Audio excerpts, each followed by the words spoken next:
shunt pré-tricuspidien en englobant tout ce qui est communication interatriale un peu standard, les retours veineux anormaux partiels et les CAV partiels. Petit rappel un peu physio, donc on est sur un shunt atrial pré-tricuspidien, donc régi par le gradient de pression qu'il y aura entre les deux oreillettes, gradient de pression qui est directement conséquent de la compliance de vos ventricules. Troisième fois qu'on vous le répète, donc je pense que là, je ne vais pas insister. Et vous aurez pour conséquence des dilatations et qualité droite. La fréquence, une grande majorité d'ostium secondum, un peu moins d'ostium primum, qui sont plus ou moins associés à des CAV partiels, avec des valvulopathies atrioventriculaires, et 5% de sinus venosus associés à des RVPA partiels, avec des shunts veineux, plus ou moins des syndromes de Sinter. Le risque de complication, il est extrêmement faible. Le score d'Aristotle, il est à 3 sur 15. Donc, c'est des chirurgies simples, des patients qui vont bien, qui sont peu comorbides, qui ont peu souffert de leur shunt pré-tricuspidien. Donc, en gros, c'est des patients qui doivent aller bien en post-opératoire. On les corrige de leurs petits défects avant qu'ils aient 60 ans et qu'ils aient shunté trop longtemps. Et on les rend comme si de rien n'était. Donc c'est vraiment la chirurgie et l'anesthésie sur lesquelles on n'a pas le droit à l'erreur. Il faut que ça se passe vite et bien. Donc objectif fast track, pas de transfusion, les patients ils doivent pas avoir mal. Enfin, vraiment pour eux, ça doit être une opération des dents de sagesse, quoi. La communication interatriale type ostium secondum, donc c'est IAOS. Shunt atrial, shunt gauche-droit, à faible risque d'hyperdébit pulmonaire et d'HTAP secondaire, sauf si on la laisse vraiment traîner longtemps et qui a fini par dilater ce qui était droite, on se retrouve dans les ennuis. La fermeture, elle se fait par voie chirurgicale ou par cathétérisme. Et les critères, pour simplifier, hein, vous venez d'avoir les topos, c'est des perches suffisantes, suffisamment grosses pour que l'emplatzer puisse s'accrocher sur les berges du septum interatrial et puis s'assurer qu'il n'y ait pas de lésion associée qui fait corriger en même temps, subir une sterno ou même une thoraco. Tant qu'on y est, autant corriger l'ensemble. Le retour veineux pulmonaire anormal partiel, donc c'est associé à la CIA plutôt type sinus venosus. Le shunt, il est atrial et veineux quand vous êtes en situation de RVPAP. Vous pouvez avoir un syndrome de Sinter, donc le syndrome de Sinter, l'ensemble des veines arrive, enfin l'ensemble des veines, pardon, pulmonaires droite arrive de l'autre côté, enfin, dans la veine cave inférieure, et donc vous avez l'hypoplasie du poumon droit. Ces patients, c'est peut-être les CIA sur lesquels on va tarder un peu plus en post-opératoire. On va les garder un peu avec nous. Pourquoi? Parce qu'avec leur petit poumon mal vascularisé, vous allez avoir un séquestre, vous allez avoir un poumon qui va être un peu plus inflammatoire, un peu se nécroser à bas bruit et faire le nid d'une infection. Donc, c'est des patients en post-op où parfois, J2, J3, ils vont faire un pic de fièvre, ils vont un peu s'encombrer. Donc, il leur faut de la kiné, il leur faudra des antibiotiques. En tout cas, c'est eux qui vont poser un petit peu souci, peut-être dans les étages, parce que vous allez sortir vite, ils vont aller très bien rapidement, ils remontent dans les étages, et puis là, fièvre, tout, une radio qui est moins bien. Et c'est eux qu'il faut suivre un tout petit peu plus, même si ça reste assez simplexe. La correction, elle est chirurgicale, ou par cathé, mais je l'ai vraiment mis entre parenthèses. C'est un patch de tunisation, vous venez de voir, et le risque, c'est la sténose de la veine cave supérieure ou du séquestre pulmonaire. Le shunt atrioventriculaire partiel, donc CIA ostium primum, ou CAV partiel. Le shunt, il est toujours gauche-droit, et il y a plus ou moins cette valvulopathie associée. Même si le patient n'est pas symptomatique de cette valvulopathie, même si la fuite mitrale est minime ou le défect tricuspidien, enfin tricuspidien, VAV droit, VAV gauche, est minime. Une fois que le patch sera mis, l'architecture des deux VAV sera modifiée. Donc, vous risquez d'avoir une modification au déclampage, un peu démasqué, et là, ça veut dire qu'il faut reclamper, repartir en CEC, on perd du temps, on fait perdre le temps au patient et on augmente son inflammation post-op. Donc, les chirurgiens, de façon systématique, vont toucher un petit peu au VAV avant même le premier déclampage, fermer la petite fente, ajuster un petit peu les valves. Donc, il faudra prendre ça en compte lors du déclampage, bien mesurer les gradients sur les VAV droite et gauche, s'assurer qu'il n'y ait pas une sténose qui a été créée par excès de correction, on va dire. Donc fermeture chirurgicale, qu'est-ce que je veux dire? Risque de fuite ou de sténose. Il faudra tolérer une petite fuite, il ne faut pas vous attendre à un résultat parfait, même si le patient était peu symptomatique avant et qu'il n'avait pas de fuite. Bon, il faut l'évaluer et si vous avez besoin d'un cardiologue pour regarder aussi les coups d'écho, bah, faut pas hésiter à les appeler. Donc concernant le pré-opératoire, enfin l'arrivée au bloc, c'est un shunt qui est pré-tricuspidien, qui shunt peu, avec peu de risque d'hyperdébit pulmonaire, enfin peu ou pas de risque d'hyperdébit pulmonaire. Donc vous allez induire en 100% des FiO2 standard, vous n'allez pas vous prendre la tête. D'un point de vue hémodynamique, il n'y a pas non plus de perturbations particulières, c'est des gens qui vont bien, qui n'ont pas d'autres soucis. Il faut s'assurer, quand c'est des personnes un peu plus âgées, on tombe dans des chirurgies de la personne à facteur de risque cardiovasculaire, donc il faut s'assurer qu'elle ait eu tout son bilan avant, les coronaires, etc. Mais vous restez vraiment très standard, vous induisez en 100%, vous intubez, vous mettez pas d'amine avant la CEC classique standard. La voie veineuse centrale, il faut juste penser à pas mettre une méga VVC qui arrive en veine cave de l'autre côté. Pourquoi? Parce que le chirurgien il est en train d'opérer dans l'atrium. S'il a la voie centrale qui est en plein centre, ça l'agace, donc généralement il la coupe. Mais pour éviter de la couper et pour garder notre effet prox médiane distale, toujours mieux de la mettre à distance. Donc, souvent, chez les femmes ou les personnes pas extrêmement grandes, on va avoir tendance à piquer notre voie centrale en jupe gauche, voire en fémorale, parce qu'on sait que ça va être un post-op simple, qui va pas durer longtemps, et des patients qui vont être rapidement mis au fauteuil, qui n'auront pas de couche. Donc ça va être très très simple. L'asterno ou la thoraco, bon ça c'est surtout à l'appréciation du chirurgien, parce que la difficulté elle va être vraiment pour lui. Donc, s'il a l'impression que la CIA est un petit peu trop, type en low septal defect, qu'il va avoir du mal à s'exposer correctement, il peut choisir finalement la sterno. Ils essayent de faire des sternos courtes, des mini sternos, en incisant le moins possible. Alors, ils n'ont pas une exposition parfaite, mais qui sera peut-être meilleure qu'en thoraco. Et l'objectif, c'est d'avoir une CEC courte. Les temps de clampage sur des CIA, c'est 20-25 minutes. Donc, ils clampent, ils corrigent leur bidule et ça démarre. Le temps de clampage est court, il n'y a pas de dysfonction ventriculaire droite ou gauche préopératoire. Donc, au déclampage, le sevrage de la CEC, il va se faire hyper rapidement. Le cœur, il va reprendre direct, sans besoin d'inotrope, sans besoin de vasopresseur et sans conséquences pulmonaires. Donc, ça va être très simple et très rapide. S'assurer quand même qu'en thoracotomie, vous avez une bonne reventilation de vos poumons et un bon recrutement de vos poumons. Il est toujours possible de mettre une carlince chez les patients plus grands. Comme ça, ça évite aux chirurgiens de devoir complètement récliner le poumon, de faire un peu d'hématome ou de congestion sur l'endroit où il a récliné et d'avoir un recrutement qui sera plus fiable et plus simple. Et puis sinon, vous pouvez vraiment juste intuber standard, et puis le chirurgien, il se débrouillera pour pousser un peu le poumon. De toute façon, vous hypoventilerez pendant la CEC, donc c'est pas un vrai problème. L'objectif, c'est pas faire de transfusion, donc patient blood management à fond. Dans le service, on a encore un petit peu de mal à mettre en place l'EPO pré-op et la supplémentation en fer. Et même sans ça, on arrive avec des patients qui ont 13 d'hémoglobine et qui sortent sans transfusion avec plus 10 d'hémoglobine sans aucun souci, voire plutôt à 12, comme ni vu ni connu, ça saigne pas.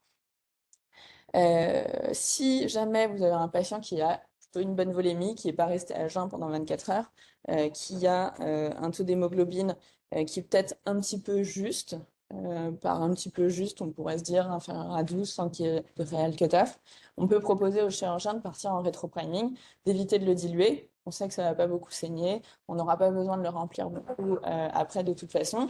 On utilisera le cell saver ensuite pour récupérer le maximum de globules rouges dans le circuit. Et puis vraiment, c'est des patients qui sortent avec moins 0,5 d'hémoglobinémie en post-op. Ouais. Donc, c'est périphérique en cycle d'intervention, ça veut dire que la veine cave supérieure, elle est plutôt remplie. Alors, j'ai pas entendu le début. Ouais. Périphérique. Ouais. Ça veut dire qu'en gros, vous avez une gonflement fémoral. Mm. Et que donc, pour dégager le champ opératoire, il va y avoir un campage de la veine cave. Ouais. Alors, on part pas forcément en périphérique, hein. On part en centrale aussi. C'est ça. Par courte, en temps. Voilà. Ouais. Il parle. Ça, ouais. Alors, la canule, la veineuse en périphérique, c'est la veine et c'est surtout pour la RVPAP pour pouvoir aspirer et pas être gêné par l'encombrement vraiment stérique des canules qui sortent du truc. Donc là, on est un peu moins sur la CIA standard, c'est pour le low septal defect ou la RVPAP. Et donc la question c'était, ah oui, comment il clampe en haut sa veine cave sup? Bien sûr, on est bien d'accord qu'il tourne avec elle. Bah, soit il la clampe, soit il monte sa canule jusqu'en 24 sup et il laque des deux côtés avec la multiperforation. Il draine en haut, il draine en bas. Mais non, parce qu'elle passe vraiment sur le côté. Alors après, c'est vraiment au chirurgien de voir s'il considère que c'est trop. Sinon, il commence par il draine en inférieur, en périphérique, et en supérieur, il mettra juste sa canule au-dessus. Ça lui fera une canule de moins dans son champ. Ça peut aider aussi. Mais on ne laisse pas en syndrome cave-sup pendant. Non, non, non, non. Et après, ils se font aussi, ils arrivent à opérer, même s'ils ont du retour veineux qui arrive discrètement, ils finissent par y arriver, surtout quand c'est des CIA assez simplexes, ça leur pose pas grand problème. Mais souvent, il y a une veine cave sup en bas, enfin un drainage veine cave sup dans le champ opératoire et le drainage veine cave inf en périphérique, si vraiment ils veulent éviter d'avoir une canule. Mais c'est quand même extrêmement rare. Qu'est-ce que je vous ai dit? Une sortie sans inotrope, une sortie avec une hémostase simple à la protamine.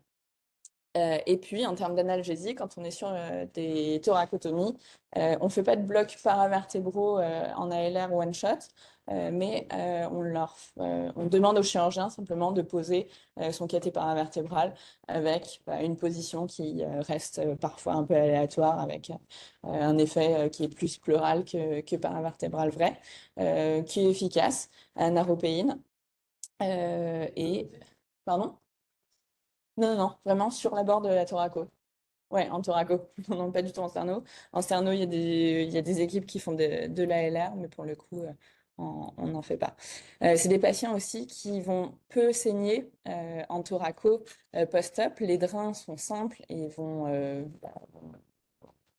suinter, vont produire pendant assez peu de temps parce qu'il n'y a pas d'insuffisance cardiaque droite, il n'y a pas de congestion particulière, il y a peu d'inflammation, la CEC était courte, donc c'est des drains qui vont être retirés à 24 heures, voire probablement qu'on pourrait les retirer à moins de 24 heures pour beaucoup. Donc ils vont être douloureux très peu de temps. Ouais. Ouais, j'y arrive. Il y a une petite diapo spéciale pour. Le rétroframing. Donc, le rétroframing, ça vous permet d'éviter de diluer votre patient. Donc, je voulais trouver une vidéo, mais j'en ai pas retrouvé qui vous montre.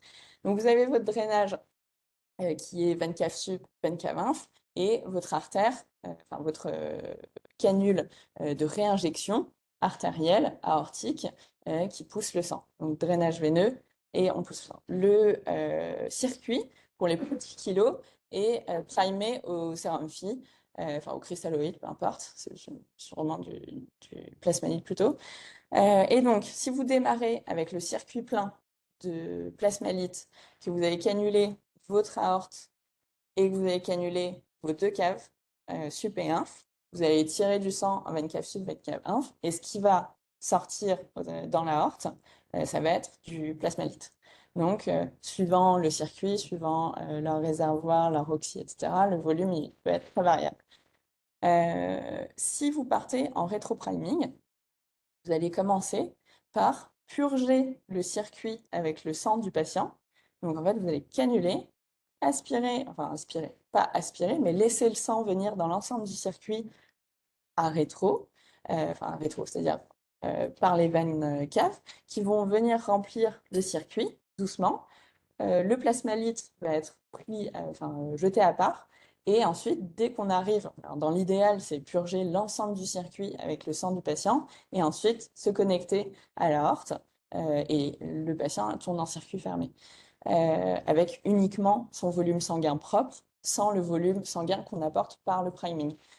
C'est possible, mais clairement, on crée un choc hémorragique chez le patient qui est assez rapide, hein, puisqu'on fait pas, on n'a pas 1 heure pour le rétro-primer tout doucement. On fait ça en, je dirais même moins de 5 minutes. Enfin, ça dure vraiment quelques secondes et quelques petites minutes. Donc, il faut que le patient tolère. Pour que le patient tolère, il faut qu'il ait une bonne volémie avant. Donc, pour avoir une bonne volémie avant, il faut qu'il soit à jeun, pile dans le range strict, qu'il n'arrive pas complètement déshydraté, qu'il n'ait pas été mis sous l'azéique à fond juste avant, qu'il ait une bonne hémoglobinémie aussi avant. Donc, ça arrive dans de rares cas. Souvent, c'est les patients qui vont bien et qui arrivent de toute façon avec 14, 15 d'hémoglobine. Donc, le bénéfice, il est assez moindre. On le fait, alors déjà quand on y pense, et puis quand toutes les conditions s'y prêtent. C'est pas obligatoire. Et surtout, nos critères, bah, ça va être vraiment de surveiller la pression artérielle pendant ce rétroplanning, pendant qu'on tire du sang au patient, et s'assurer qu'il n'y ait pas une variation de plus de 20%. C'est un peu le range qu'on se fixe. Et surtout, on ne s'amuse pas à forcer ça en rajoutant de la noradré, des amines, et on n'emplit pas derrière au cristalloïd, parce que sinon c'est complètement débile.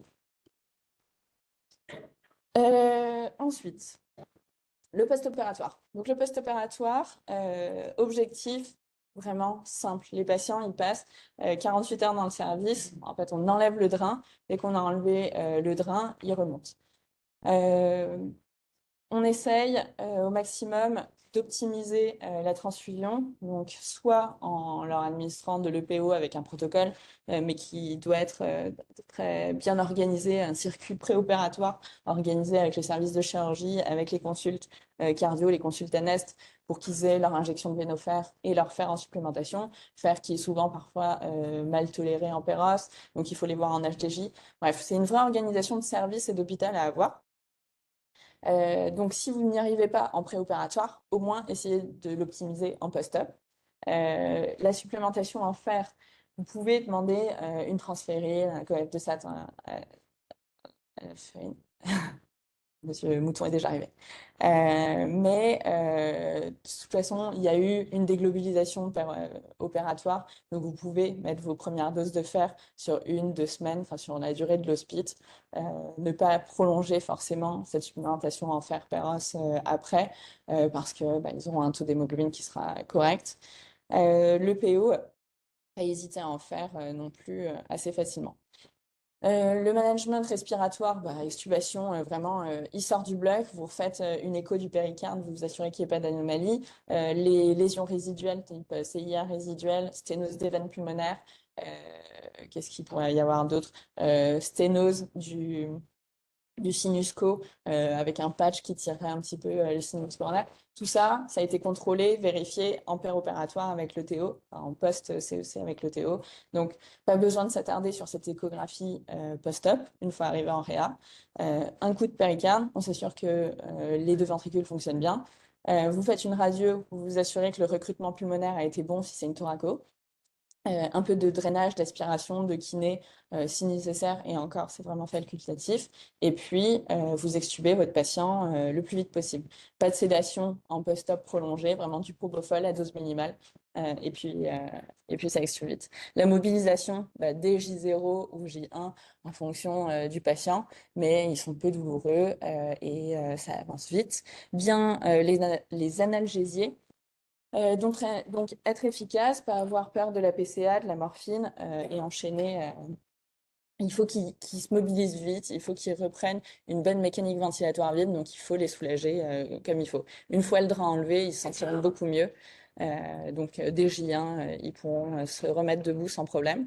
Reprise d'alimentation, bah, comme pour toutes les chirurgies, hein, le plus vite possible et suivant la tolérance du patient. Et puis le dédrainage rapide aussi. Par cathétérisme, par cathétérisme, vraiment, c'est le plus simple. Euh, on évalue en préopératoire à l'ETT, enfin les cardiologues réévaluent surtout la possibilité, l'indication de la voie percutanée. Si tous les critères sont bons, bah, le patient passe au cathé. Il aura une ETO per procédure pour les guider. Et puis jamais, enfin, et puis mettre un no-go si jamais il y a vraiment pas tous les critères. La surveillance, elle se fait par un cardiologue. Nous, on intube pour le TO, on extube en salle. Ils partent en salle de réveil pendant 45 minutes et ils remontent dans les étages. Ils ont une écho du péricarde et une écho de contrôle du bon emplacement de l'emplatzeur et de son absence de migration. Et puis ils sortent à domicile vraiment très vite. Et c'est tout. Donc voilà, CIA, enfin shunt pré-tricuspidien, vraiment d'un point de vue anesthéa. On est vraiment sur des choses simples. Est-ce que vous avez des questions? Ah, j'ai oublié d'ouvrir mon micro sur le partage. Attendez. C'est bon pour vous? Je sais pas. Il y a Jean-Baptiste Mouton qui est arrivé. Est-ce que vous voulez faire une pause entre les deux avant le RVPA total? Non. C'est très bien dans ce cas.